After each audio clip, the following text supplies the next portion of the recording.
எல்லோருக்கும் வணக்கம்.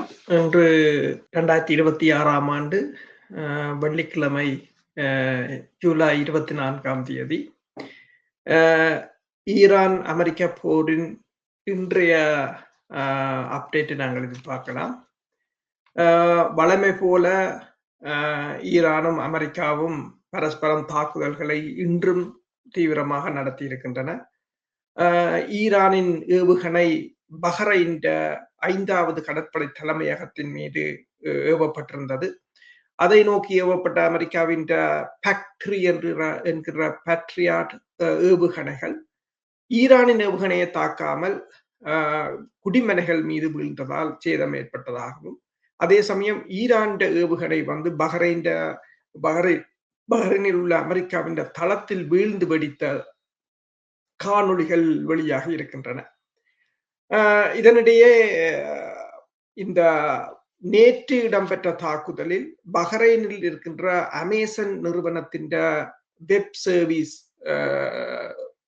அதாவது டேட்டா சென்டர், இந்த டேட்டா சென்டர் மூலம் பஹ்ரைன்ல இருக்கிற அமெரிக்க இராணுவத்திற்கு, பஹ்ரைன் பாதுகாப்பு அமைச்சகத்துக்கு, பஹ்ரைன் பிசினஸ்களுக்கு, பஹ்ரைன் அரச திணைக்களங்களுக்கான தகவல்களை இந்த டேட்டா சென்டர் தான் வழங்கி வந்ததாகவும், இந்த டேட்டா சென்டர் வந்து இப்போ சேதமடைந்த நிலையில் இருப்பதை இந்த சேட்டலைட் புகைப்படங்கள் மூலம் பார்க்கக்கூடியதாக இருக்கின்றது. அதே சமயம் ஜோர்டானிலும் ஈரான் ஏவுகணைகளை தாங்கள் இடைமறித்ததாக ஜோர்டான் கூறியிருக்கின்றது. இந்த ஹோர்முஸ் கடல் பகுதியில் நேற்று ஒரு விமானம் சுடப்பட்ட காணொளிகள் வெளியாகியிருந்தன. ஆனால் என்ன விமானம், யாருடைய விமானம் சுடப்பட்டது என்ற தொடர்பான மேலதிக தகவல்கள் எதுவும் இல்லை. வழமை போல் இன்று குவைத் மீதும் தாக்குதல்கள் நடத்தப்பட்டிருக்கின்றன. குவைத்தின் ஹைமாஸ் ரக, அமெரிக்காவின் ஹைமாஸ் ரக ஏவுகணைகள், ATACMS ரக ஏவுகணைகள் இந்த தாக்குதலில் சேதமடைந்ததாக கூறப்படுகின்றது. அதே சமயம் அமெரிக்கா இப்போது கூறியிருக்கின்றது, அமெரிக்காவின் 4 படையினர் கடந்த வாரம் இந்த ஜோர்டானில் இடம்பெற்ற தாக்குதலில் கொல்லப்பட்டிருந்தார்கள். இப்போது ட்ரம்ப் கூறியிருக்கின்றார், அந்த 4 பேரும் வந்து அந்த 18 பேருடன் அவர்களை சேர்க்க முடியாது. ஏன் என்று சொன்னால், அது போர் நிறுத்தத்துக்கு முதல் இறந்தவர்கள், இது போர் நிறுத்தத்துக்கு பிறகு இறந்தவர்கள் என்றபடியால் இனி இவர்களை முதலில் இருந்துதான் சேர்க்க வேண்டும். இந்த போரில் 4 பேர் கொல்லப்பட்டார்கள், அவ்வளவுதான். நீங்கள் 18 பேர் என்று சொல்ல வேண்டாம் என்று ட்ரம்ப் வெள்ளை மாளிகைக்கு கூறியிருப்பதாக கூறப்படுகின்றது. இதே சமயம் நேற்று ஈராக்கின் பிரதமர் வந்து ஈரானுக்கு சென்றிருந்தார். ஈரானுக்கு சென்று ஈரான் அதிபர் பெசஸ்கியானுடனும் ஒரு சந்திப்பை மேற்கொண்டிருந்தார். அப்போது அமெரிக்கா வந்து ஈராக் பிரதமரிடம் ஒரு போர் நிறுத்த உடன்பாட்டை காண தகவலை அனுப்பியிருந்ததாக கூறப்பட்டிருந்தது. ஆனால் அதை ஈரான் நிராகரித்து விட்டது என்று நியூயார்க் டைம்ஸ் வந்து செய்தியை போட்டிருக்கிறது. ஆனால் ஈராக்கின் தரப்பில வந்து இதனை மறுத்திருக்கிறார்கள். அவ்வாறு எதுவும் நடைபெறவில்லை என்று மறுத்திருக்கிறார்கள். இதனிடையே ஈரானுக்கும் பாகிஸ்தானுக்கு வெளிவிவகார அமைச்சர்களுக்கும் இடையில் இந்த சங்காய் கோஆபரேஷன் மாநாடு நடைபெறுகின்ற இடத்தில் ஒரு சைட்லைன் மீட்டிங்காக 2 தரப்பும் இந்த தற்போதைய மோதல்கள் தொடர்பாக கலந்து ஆலோசித்ததாக கூறப்படுகின்றது. ஏபில் பகுதி, ஈராக்கின் ஏபில் பகுதியிலும் ஈரானின் தாக்குதல்கள் இன்றும் இடம்பெற்றதாகவும், அங்கிருக்கின்ற அமெரிக்க தூதரகத்தின் வேர்ஹவுஸில் மிகப்பெரிய வெடிப்பதும் புகை வருவதையும் பார்க்கக்கூடியதாக இருந்தது. இதே சமயம் யூகே வந்து பிரித்தானியா தனது டைஃபூன் ரக விமானங்களையும், விமானங்களுக்கு நடுவானில் வைத்து எண்ணெய்களை நிரப்புகின்ற விமானங்களையும் வளைகுடா நோக்கி நகர்த்தி இருப்பதாக கூறப்படுகின்றது. அதே சமயம் அமெரிக்காவும் பிரித்தானியாவும் இந்த ஹோர்முஸ் நிலை தொடர்பாக ஒரு உச்ச கட்ட மாநாடு ஒன்றை நடத்த இருப்பதாகவும், நாளை அல்லது நாளை மறுதினம் நடத்த இருப்பதாகவும் கூறப்படுகின்றது. இதே சமயம் இந்த ஈரானில் நடக்கும் மோதல் காரணமாக அமெரிக்கா தனது மேம்பட்ட வான் பாதுகாப்பு இடைமறிப்பு ஏவுகணைகளையும், துல்லியமாக வழிநடத்தப்படும் வெடிமருந்து ஏவுகணைகளையும் அவற்றை மீண்டும் அந்த அதாவது பயன்படுத்தப்பட்ட ஏவுகணைகளை மீண்டும் ஈடு செய்வதற்கு மிகவும் கடினமான நிலையை எதிர்நோக்குவதாகவும், அதாவது மீண்டும் அதை நிரப்புவதற்கு விட அதை பயன்படுத்தும் வேகம் அதிகமாக இருப்பதாகவும் ட்ரம்ப் நிர்வாகம் அதிக கவலை கொண்டிருப்பதாகவும் பென்டகன் தெரிவித்திருக்கின்றது. இந்த பெட்ரியாட் மற்றும் தாட் இடைமறைப்பு ஏவுகணைகளும் அத்துடன் டொமஹாக் மற்றும் JASSM என்ற போன்ற நீண்ட தூர ஏவுகணைகளும் அதிக அளவில் பயன்படுத்தப்பட்டிருப்பதாகவும் அமெரிக்காவின் ஏவுகணை கையிருப்பு வந்து குறிப்பிட்ட அளவு குறைந்திருப்பதால் அமெரிக்காவுக்கு அது மிகப்பெரிய ஒரு கவலைகளை தோற்றுவித்திருப்பதாகவும் அமெரிக்கா தரப்பு இப்போது தெரிவித்திருக்கின்றது. ஏவுகணை உற்பத்தி திறனை அதிகரிப்பதற்கு பல ஆண்டுகள் ஆகும் என்பதால் இந்த அதிநவீன ஏவுகணைகளை பாதுகாக்கும் முயற்சியில் பென்டகன் வந்து JDAM மற்றும் சிறிய விட்டமுள்ள குண்டுகள் SDB போன்ற குண்டுகளை குறைந்த விலையுடைய குண்டுகளையும் குறுகிய தூர ஏவுகணைகளையும் இப்போது பயன்படுத்த தொடங்கியிருப்பதாக கூறப்படுகிறது. தற்போதைய பயன்பாட்டு விகிதம் நீடிக்க முடியாது என்றும் இது சீனாவுடன் ஒரு சாத்தியமான போர் ஏற்பட்டால் அந்த போரில் வந்து அமெரிக்காவுக்கு மிகப்பெரிய ஒரு பின்னடைவை கொடுக்கும் என்றும் கூறியிருக்கிறார்கள். இதை CPS என்ற நிறுவனம் செய்தி நிறுவனம் தான் இந்த தகவலை வெளியிட்டிருக்கின்றது. நாங்கள் நேற்றும் பேசியிருந்தோம். அமெரிக்கா இந்த சண்டையில் கிட்டத்தட்ட 1450 பேட்ரியாட் ரக ஏவுகணைகளை பயன்படுத்தி இருக்கிறது ஈராக் சண்டையில். இப்போது ரஷ்யாவுடனான மோதல்களில் உக்ரைனுக்கு வழங்குமாறு அமெரிக்கா கிரீஸிடம் கேட்டிருக்கின்றது. கிரீஸிடம் இருக்கின்ற 200 பேட்ரியாட் ஏவுகணைகளை, அது லோஞ்சர்கள் இல்லை, இந்த ஏவுகணைகள் மட்டும் ஏவுகணைகளை கொடுக்குமாறு கேட்டிருக்கிறார்கள். இப்போது அந்த ஏவுகணையை உக்ரைனுக்கு கொடுக்காமல் தங்களுக்கு தரும்படியும் ஈரானில் அதை பயன்படுத்துவதற்கென்றும் கேட்டிருப்பதாக கூறப்படுகிறது. அதே சமயம் ஐரோப்பிய ஒன்றியத்தின் சேர்ந்த ஒரு புவிசார் அரசியல் ஆய்வாளர் ஒருவர் என்ன கூறியிருக்கிறார் என்று சொன்னால், ஈரான் செயற்கைக்கோள் வந்து 40 சென்டிமீட்டர் தெளிவுடைய மிகவும் ரெசல்யூஷன் அதிகமான உள்ள இந்த புகைப்படங்களை வழங்கக்கூடியது என்று சொல்லியும், அந்த ஈரான் சேட்டலைட் வந்து ரஷ்யா, சீனா போன்ற நாடுகளின் சேட்டலைட்டுகளுடன் தொடர்பை ஏற்படுத்தி அல்லது கூட்டிணைந்து செயற்படுவதாகவும், இது வந்து அமெரிக்காவின் தளங்கள் எங்கு இருக்கின்றன, அமெரிக்காவின் ஆயுத நடமாட்டங்கள் என்பவற்றை துல்லியமாக கணித்து கூறுவதாகவும் அந்த புவிசார் அரசியல் நிபுணர் வந்து கூறியிருக்கின்றார். இதே சமயம் ஈரானின் சமீபத்திய தாக்குதல்களை தொடர்ந்து அமெரிக்க வான்படை தனது விமானங்களை வந்து இந்த வளைகுடா நாடுகளிலிருந்து இப்போது இஸ்ரேலை நோக்கி நகர்த்தி இருப்பதாக கூறப்படுகின்றது. அதாவது இஸ்ரேலில் உள்ள ஒவ்டா என்ற விமான தளத்துக்கு இந்த விமானங்கள் இப்போது மாற்றப்பட்டிருப்பதாக செயற்கைக்கோள் படங்கள் காட்டுகின்றன. இப்ப நேற்று முன்தினம் கதைக்கும் போது பேசியிருந்தோம், இந்த பல தளங்கள், வளைகுடா நாடுகளில் இருக்கின்ற பல அமெரிக்க தளங்களில் விமானங்கள் நின்ற இடங்கள் எல்லாம் வெற்றிடமாக இருப்பது என்று கூறியிருந்தோம்.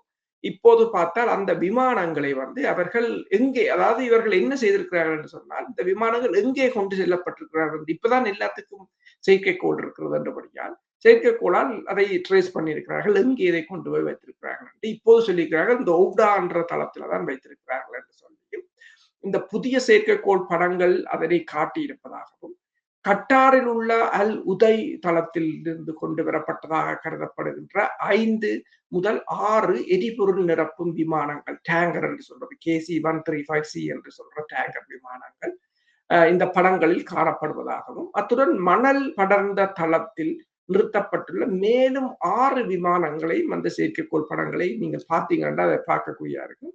ஆனால் அதில் அவர்கள் குறிப்பிடுகிறார்கள், இந்த விமானங்கள் C-130 ரக சரக்கு விமானங்களாக இருக்கலாம் என்று கூறியிருக்கிறார்கள்.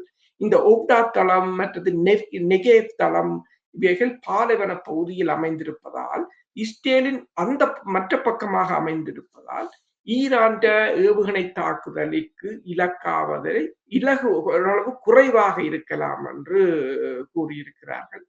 இதே சமயம் இந்த வால் ஸ்ட்ரீட் ஜேர்னல் என்ன தெரிவித்திருக்கிறது என்று சொன்னால், ட்ரம்ப் விரக்தியிலும் இருப்பதாகவும் பதிலடி கொடுக்கும் மனநிலையில் தான் இருப்பதாகவும், ஏனென்று சொன்னால் அவரிடம் டிப்ளோமேட்டிக்காக, அதாவது ராஜேந்திர ரீதியாக ஒரு நகர்வை மேற்கொள்வதற்கு அவர்களிடம் எந்த விதமான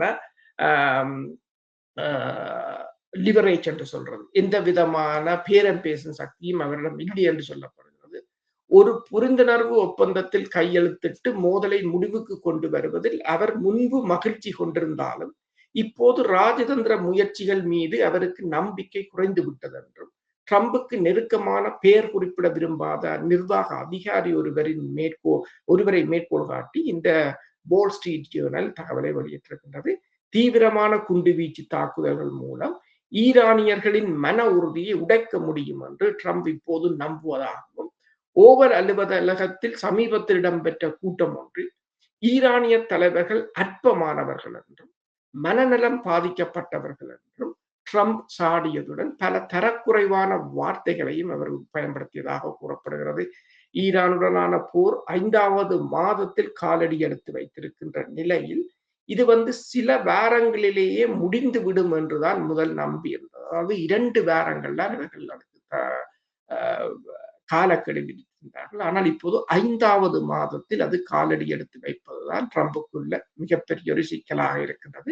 இதனால் அவர் அதிக அளவு விரக்தி அடைந்த நிலையில் இருக்கிறதாகவும், மற்றது எண்ணெய்களின் விலை உயர்வு, செல்வாக்கு குறைவடைவது மற்றும் 18 இராணுவ வீரர்கள் உயிரிழந்தது என்பன அவரின் இந்த பதவி காலத்தை பலவீனப்படுத்தி இருப்பதாகவும், வரவிருக்கும் இடைத்தேர்தலில் குடியரசுக் கட்சியினருக்கு ஏற்கனவே ஒரு குறைந்து வருகின்ற ஆதரவு இந்த வெற்றி வாய்ப்புகளை சேதப்படுத்தலாம் என்றும் ட்ரம்பின் ஆலோசகர்கள் சிலர் அச்சப்படுவதாகவும் அந்த ஜேர்னல் தெரிவித்திருக்கின்றது.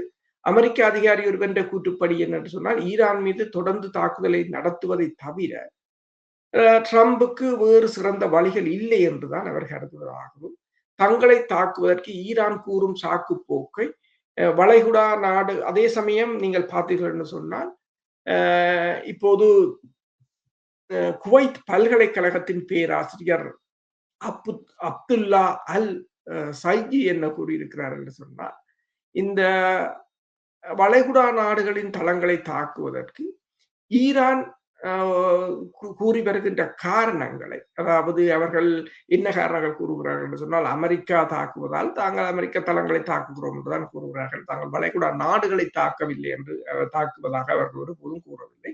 அப்ப இப்ப அவர்கள் என்ன கூறுகிறார்கள், இந்த பேராசிரியர் என்ன கூறுகிறார் சொன்னால், அதாவது குவைத்தின் பல்கலைக்கழகத்தின் பேராசிரியர் கூறுகிறார் என்றால், வளைகுடா ஒத்துழைப்பு கவுன்சில் நாடுகளை ஈரான் அந்த நாடுகள் ஈரானுக்கு ஆதரவாக இருந்தன என்றும், ஏவுகணை தளங்கள் சொந்த மண்ணில் விழத் தொடங்கியதிலிருந்து அவர் அந்த நாடுகள் இப்போது ஒரு பொறுமையை இழந்து விட்டதாகவும் அவர் கூறியிருக்கின்றார்.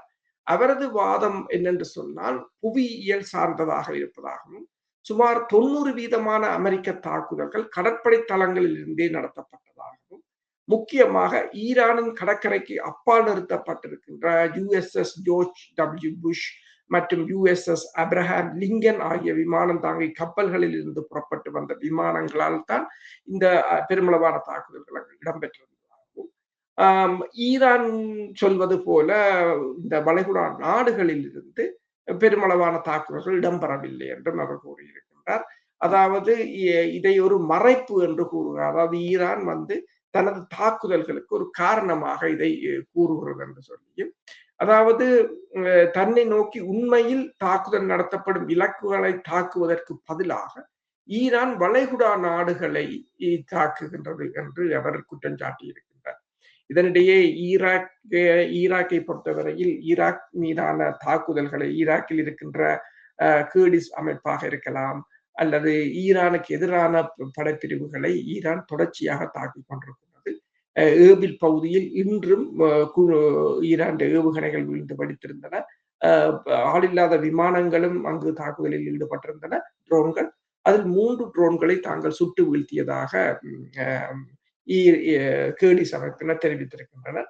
இந்த நிலையில் ஈரான் ஆதரவு ஆயுத குழுக்களுக்கு எதிரான நடவடிக்கைக்கு ஈராக்கிய இராணுவம், அதாவது ஈரான் ஆதரவு குழுக்களுக்கு எதிராக ஈராக்கின் இராணுவம் ஒரு தாக்குதலுக்கு தயாராக வருவதாகவும், பக்தாத் மற்றும் அருகிலுள்ள பகுவாம் பகுதி முழுவதும் ஈராக் இராணுவம் பெருமளவில் குவிக்கப்பட்டிருப்பதை இந்த படங்களில் பார்க்கக்கூடியதாக இருக்கின்றது. ஈராக், குர்திஸ்தான் மற்றும் அண்டைய வளைகுடா நாடுகளை நோக்கிய ஈரான் ஆதரவு ஆயுத குழுக்கள் ஆளில்லாத விமானங்கள் மற்றும் ராக்கெட்டுகளை ஏவுவதை தடுக்க பாதுகாப்பு படை நடவடிக்கைகளுக்காக இவை குவிக்கப்பட்டிருப்பதாக கூறினாலும், இந்த அண்மையில் அமெரிக்காவுக்கு சென்று வந்திருந்த ஈராக்கின் பிரதமர் வந்து இந்த முயற்சியில் இறங்கியிருப்பதாக கூறப்படுகின்றது. முன்னர் நாங்கள் தெரிவித்திருந்தோம், ஈராக் கூறியிருந்தது இந்த செப்டம்பர் மாதத்துக்கு முதல் ஈரானுக்கு ஆதரவான குழுவினர் ஆயுதங்களை கையளிக்க வேண்டும் என்று சொல்லி அடுத்த களமுனை திறக்கப்பட போகின்றது. ஆனால் இதனிடையே இன்னொரு களமுனை இப்போது திறக்கப்பட்டிருக்கின்றது. ஹூதீஸ் அமைப்பினர் நேற்று ஹூதீஸ் அமைப்பினர் வந்து, அதாவது அன்சர் அல்லா அமைப்பினர் வந்து சவுதி அரேபியாவின் 2 எண்ணெய் தாங்கி கப்பல்களை தாக்கியிருந்தார்கள். ஒன்று தீப்பற்றி எரிந்திருந்தது முழுமையாக. இன்றும் அவர்கள் இன்னொரு கப்பலை தாக்கியிருக்கிறார்கள். அதாவது என்சிசி மசா என்ற அந்த கப்பல் வந்து இரசாயனம், கெமிக்கல் டேங்கர் என்று சொல்வது, இந்த தென்கடல் பகுதியில் வைத்து இன்று தாக்கப்பட்டிருக்கிறது. இந்த கப்பலின் அடித்தளம் ஹல் பகுதி சேதம் அடைந்தாலும் கப்பல் வந்து தன் சொந்த இடத்துக்கு சென்றடைந்ததாக கூறப்படுகின்றது. இது 3வது, அதாவது அன்சர் அல்லா அமைப்பு தாக்கிய 3வது கப்பல் இது. இந்த தாக்குதலை தொடர்ந்து சவுதி அரேபியா வந்து ஏமன் படையினரின் கொடைரா துறைமுகத்தை வந்து இன்று 7 தடவைகள் தாக்கி இருக்கின்றது விமான குண்டு வீச்சுக்களால். சவுதி அரேபியாவின் விமானங்களை நோக்கி தாங்கள் ஏவுகணைகளை ஏவியதை தொடர்ந்து சவுதி அரேபியாவின் விமானங்கள் வந்து திரும்பி சென்று விட்டதாக அன்சர் அல்லா அமைப்பு தெரிவித்திருக்கின்றது. ஆனால் அவர்கள் அது மட்டுமல்ல, தாங்கள் இதற்கு பதிலடியாக சவுதி அரேபியாவை தாக்குவோம் என்று கூறியிருக்கிறார்கள். அதே சமயம் அங்கிருந்து கிடைக்கின்ற செய்திகளின் அடிப்படையில் சவுதி அரேபியாவின் லாஜிஸ்டிக் டிபார்ட்மெண்ட் என்று சொல்கின்ற 2 வேர்ஹவுஸ் மீது ஆளில்லாத தாக்குதல் விமானங்கள் 2 தாக்கியதால் அது அங்கு புகை மண்டலமாக இருப்பதாக கூறப்படுகின்றது. அதாவது இப்ப 3 அடுத்த களத்தையும் திறக்கப்பட்டிருக்கின்றது. சவுதி அரேபியாவுக்கும் ஏமன் ஹூதிஸ் அமைப்பினருக்கும் இடையிலான ஒரு களமுனை திறக்கப்பட்டிருக்கின்றது. அதே சமயம் ஹோர்முஸ் நீரிணையில் வந்து இன்று அமெரிக்கா வந்து தங்கள் தடையை மீறி முற்பட்ட ஒரு கப்பலை தாங்கள் தாக்கி செயலிழக்க செய்திருப்பதாக அமெரிக்காவின் மத்திய கட்டளை மையம் தெரிவித்திருக்கின்றது.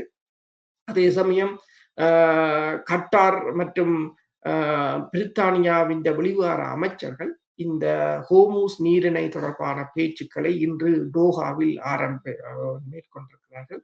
அதே சமயம் பிரித்தானியாவும் அமெரிக்காவும் மிகவும் ஒரு உயர்மட்ட பேச்சுக்களை இந்த ஹோர்முஸ் நீரிணை தொடர்பாக ஆராய உள்ளதாக தெரிவிக்கப்படுகிறது.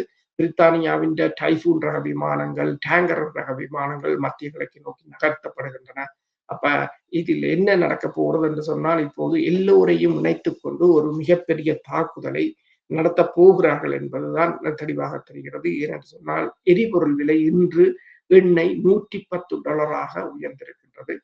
ஆனால் அதே சமயம் நீங்க பார்த்தீங்க என்று சொன்னால், பிரித்தானியாவின் எசெக்ஸ் பகுதியில் இருக்கின்ற செல்ஸ்வோர்ட் பகுதியில் இருந்த உட நிறுவனத்தில் ஏற்பட்ட வெடிப்பினால் அந்த பகுதியில் பெருமளவான இடங்களில் தீ பரவி இருப்பதாகவும், அந்த இண்டஸ்ட்ரியல் எஸ்டேட்டில் பெருமளவானவை அழிந்திருப்பதாகவும், அருகில் உள்ள மக்களை ஜன்னல்களை பூட்டுமாறும் வெளியில் வர வேண்டாம் என்றும் கூறுவதுடன் நூற்றுக்கணக்கான தீயணைப்பு வீரர்கள் அந்த பகுதியில் குமிந்திருக்கிறார்கள். முதல் கட்ட தகவல்களின் அடிப்படையில் அங்கு ஒரு உட நிறுவனம் ஒன்றில் விபத்து ஏற்பட்டதாக கூறுகிறார்கள். அது விபத்தா எக்ஸ்ப்ளோஷனான சதி நடவடிக்கையான்றது இன்னும் தெரியவில்லை. இதே போன்ற ஒரு விபத்து லெபனானில் முன்னர் நினைக்கிறேன் 4-5 வருடங்களுக்கு முன்னர், இந்த சண்டைகளுக்கு முன்னர் லெபனான் துறைமுகத்தை தகர்த்திருந்தார்கள். கிட்டத்தட்ட ஒரு கப்பலில் கொண்டு செல்லப்பட்ட அமோனியம் நைட்ரேட்டை அவர்கள் சேமித்து வைத்த போது அதை வெடிக்க வைத்து அந்த துறைமுகத்தையே அழித்திருந்தார்கள் சதி நடவடிக்கை மூலம். அதற்கு பிறகு நாங்கள் கடந்த வருடம் பேசியிருந்தோம், பிரித்தானியாவுக்கு வந்த ஒரு கப்பலை வந்து இங்கே கென்டின் கடல் பகுதியில் பிரித்தானியா துறைமுகத்துக்குள் விடாமல் நடுக்கடலில் வைத்திருந்தது. ஏனென்று சொன்னால் அந்த கப்பல் வந்து அமோனியம் நைட்ரேட் உணவு வகைகளுடன் ரஷ்யாவிலிருந்து வந்தது என்றும் அது பிரித்தானியாவின் ஒரு துறைமுகத்தை தகர்த்து அழிக்கிற நோக்கமாக இருக்கலாம், இந்த லெபனானில் செய்தது போல என்ற நோக்கத்துக்காக அவர்கள் அந்த கப்பலை உள்ளே அனுமதிக்கவில்லை. ஆனால் இப்போது அதே போன்ற ஒரு தொழிற்சாலையில் ஒரு மிகப்பெரிய ஒரு வெடிப்பதற்கு ஏற்பட்டிருக்கின்றது. இதனிடையே இந்த எரிபொருள் விலை உயர்வு வந்து மிகப்பெரிய ஒரு உலக நாடுகளின் பொருளாதாரத்தில் மிக அதிகளவான பாதிப்புகளை ஏற்படுத்தலாம் என்று கூறப்படுகிறது. இதில் கூடுதலாக பாதிக்கப்படுவது வந்து ஐரோப்பா தான். ஐரோப்பாவின் எல்என்ஜி என்கின்ற திரவ எரிவாயு அதன் திரவ எரிவாயுவின் கையிருப்பு முற்றாக சரிந்து கொண்டிருப்பதாக கூறப்படுகிறது. ஹோர்முஸ் நீரிணை விரைவில் மீண்டும் திறக்கப்படும் என்ற நம்பிக்கையில் அவர்கள் பெருமளவில் கொள்முதல் செய்யவில்லை என்று சொல்லியும் மோதல் தீவிரமடைந்து வரும் நிலையில் ஆசிய நாடுகள் இதற்கு எதிராக, அதாவது ஐரோப்பிய நாடுகளுக்கு எதிராக ஆசிய நாடுகள் அதனை வாங்கி குவித்ததாகவும், அதாவது குளிர்கால சேமிப்பு நிரப்புதல் இப்போது குளிர்காலத்துக்கு தேவையான எரிவாயு சேமிப்பு ஐரோப்பாவில் மிகவும் ஆபத்தான நிலையில் இருக்கிறது என்று சொல்லியும், அதாவது இன்று நடக்கின்ற ஒவ்வொரு தாக்குதல்களும் ஆசிய கப்பல்கள், அதாவது ஆசிய சரக்குகளுக்கும் ஐரோப்பாவுக்கு, அதாவது ஆசிய நாடுகள் இந்த எண்ணெய்களை மிக குறைந்த விலையில் வாங்கி பிறகு ஐரோப்பாவுக்கு கூடுதல் விலையில் விற்க வேண்டிய ஒரு நிலையில் அவர்கள் இருக்கிறார்கள் என்று சொல்லி உலகளாவிய தேவை அதிகரித்து வருவதால் வந்து அமெரிக்க உற்பத்தியாளர்கள் இதில் வெற்றி கண்டிருப்பதாகவும், அதாவது அதிக அளவான விலைக்கு அவற்றை ஐரோப்பாவுக்கு விற்பனை செய்வதாகவும் கூறப்படுகிறது. ஜெர்மனியை பொறுத்தவரையில் உங்களுக்கு தெரியும், ஜெர்மனி கிட்டத்தட்ட முதல் 12 யூரோக்களாக இருந்த ஒரு கராடி கியூபிக் மீட்டர் எரிவாயு இப்போது $60 யூரோக்களுக்கு ஜெர்மனி அதை வாங்குவதாக கூறப்படுகிறது. இதே சமயம் இந்த எரிபொருள் விநியோகத்தில் நோர்வே வந்து அதிக லாபத்தை சம்பாதித்து வருவதாகவும், நோர்வே கடந்த காலாண்டில் கிட்டத்தட்ட 3% அதிகமான எரிவாயு மற்றும் எண்ணெயை உற்பத்தி செய்து 77% லாபத்தை சம்பாதித்திருப்பதாகவும், இந்த இக்வினோரின் செயற்பாட்டு வருமானம் ஒரு வருடத்துக்கு முன்பு இருந்ததை விட முன்பு $6.5 பில்லியன் இருந்தது என்று சொல்லி இப்போது 11.48 பில்லியனை எட்டி இருப்பதாகவும், பணப்புழக்கம் கூட கிட்டத்தட்ட 9.47% உயர்ந்திருப்பதாக கூறப்படுகிறது. இது வந்து கூடுதலாக அதிக எண்ணெயை உற்பத்தி செய்ததை விட இவர்கள் அதிக விலைக்கு விற்றிருக்கிறார்கள் எண்ணெயை என்றதான் இங்கிருக்கின்ற பிரச்சனை. ஈரானுடனான போர் இதற்கு ஒரு மிக முக்கிய காரணமாக இருக்கின்றது என்றும், ஹோர்முஸ் நீரிணை மூடப்பட்டதும் ஹூதி அமைப்பு சவுதி அரேபியா என்ற கப்பல்களை தாக்கியதும் இன்றைக்கு இந்த பிரெண்ட் கச்சா எண்ணெயின் விலை கூட 94க்கு அதிகரித்து பிறகு 110 அதிகரித்திருந்தது. இந்த செலவில் அதிகம் பாதிக்கப்படுவது ஜெர்மனி என்றுதான் கூறப்படுகிறது. ஜெர்மனி இறக்குமதி செய்யும் எரிவாயுவில் சுமார் 44% இப்போது நோர்வேயில் இருந்துதான் வருகின்றது என்று சொல்லியும், 2020 ஜெர்மன் எல்லையில் 1 மெகாவாட் மணி நேர எரிவாயு, அதாவது 1 மெகாவாட் மின்சாரத்தை உற்பத்தி செய்ய தேவையான எரிவாயு வந்து $12 இருந்ததாகவும் இப்போது $60 இருப்பதாக, 60 முதல் 12 யூரோவாக இருந்ததாகவும் இப்போது €60 இருப்பதாகவும் கூறப்படுகின்றது. இதே சமயம் இந்த அமெரிக்காவின் தற்போதைய நடவடிக்கையின் காரணமாக சீனாவுடனான ஒரு போரில் அமெரிக்காவுக்கு மிகப்பெரிய ஒரு நெருக்கடி ஏற்பட்டிருக்கலாம் என்று ஏற்பட வாய்ப்புகள் இருப்பதாக த எக்கனமிஸ்ட் என்ற நாளேடு தெரிவித்திருக்கின்றது. அது என்ன சொல்லி இருக்கிறது என்று சொன்னால், தாய்வான் மீதான ஒரு படையெடுப்புக்கு சீனா தயாராக வருவதாகவும், ரஷ்யா வந்து சீனாவுக்கு உதவுகின்றது என்றும் அந்த பத்திரிகையின்படி 2024 முதல் இந்த வோல்க்ரோ வோல்கோகிராட் அருகே உள்ள ஒரு ரஷ்ய ராணுவ பயிற்சி தளத்தில் சீன ராணுவ வீரர்கள் ட்ரோன்கள் மற்றும் நகர்ப்புற சண்டை முறைகளை பயிற்சி முறைகள் தொடர்பான பயிற்சிகளை எடுத்து வருகிறார்கள் என்று சொல்லியும் கிழக்கு உக்ரைனில் மாஸ்கோவின் முக்கிய ராணுவ நடவடிக்கைகளில் ஒன்றான ரஷ்யாவின் 8வது ராணுவம் பிரிவு வந்து இந்த பயிற்சி தளத்தை வளமையாக பயன்படுத்தி வருவதாகவும் கிரெம்ளின் முன்பு சீனாவுடன் இந்த தனது ராணுவ பயிற்சியையோ அல்லது உத்திகளையோ முந்தி பகிர்ந்து கொள்வதில்லை என்றும் அதை பகிர்ந்து கொள்ள தயங்கியது என்று சொல்லியும் ஆனால் இப்போது வந்து அதை சீனாவுக்கு மிக எளிதாக கற்றுக் கொடுக்க கிரெம்ளின் முடிவு செய்திருப்பதாகவும் இந்த எக்கனாமிஸ்ட் என்ற நாளேடு கூறப்பட்டிருக்கின்றது.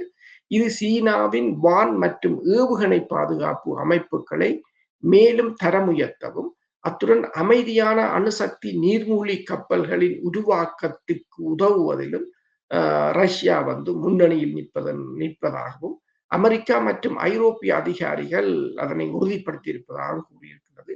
தாய்வான் மீதான சாத்தியமான போரின் முக்கிய அங்கமாக இத்தகைய கப்பல்கள் நீர்மூழ்கி கப்பல்கள் வந்து